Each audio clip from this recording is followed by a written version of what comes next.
Les Français ont chaud, extrêmement chaud. Les températures vont encore une fois dépasser les 40 degrés aujourd'hui. Il s'agit du 4e jour consécutif pour la France de vigilance rouge canicule. 58 départements sont concernés, c'est-à-dire près de 44 millions d'habitants. 31 départements sont en vigilance orange. Les chaleurs extrêmes pourraient se prolonger jusqu'au 14 juillet, affirme la ministre de la Transition écologique. Nous retrouvons tout de suite Marie Schuster. Marie, bonjour. Vous vous trouvez devant l'hôpital Lariboisière à Paris, où les conditions d'accueil sont dégradées et le personnel doit s'adapter à ces conditions.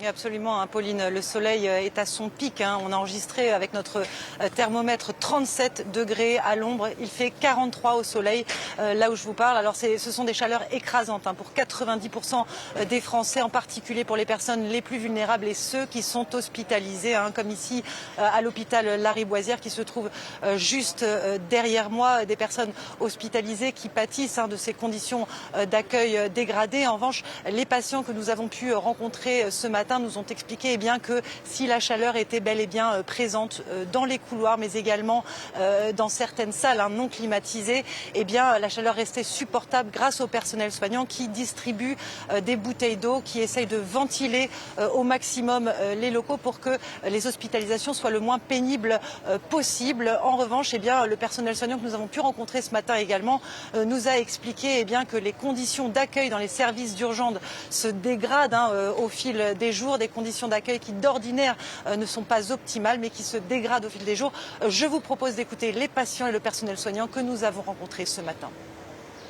Comme je fais de la rééducation cardiaque, je bénéficie de conditions de température qui sont plutôt cool. Alors je ne sais pas ailleurs si c'est les mêmes conditions. Voilà, globalement, moi j'aime bien, pas venir, mais en tout cas on est plutôt très bien accueillis. Ils essayent de mettre tout en œuvre pour nous donner des conditions supportables. Donc il y a des ventilateurs dans les chambres, il n'y a pas de climatisation partout, mais il y a des climatisations dans les endroits où c'est nécessaire. Pour nous, typiquement la salle d'accouchement. Le nombre d'entrées augmente et donc les soucis qu'il y avait auparavant, forcément ils sont toujours là et empirent.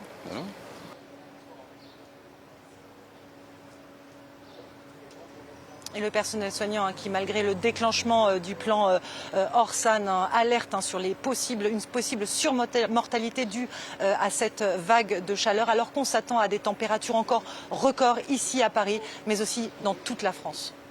Merci beaucoup Marie, on va vous retrouver tout au long de la journée. On vous souhaite plein de courage dans cette chaleur étouffante, comme vous nous le rappeliez.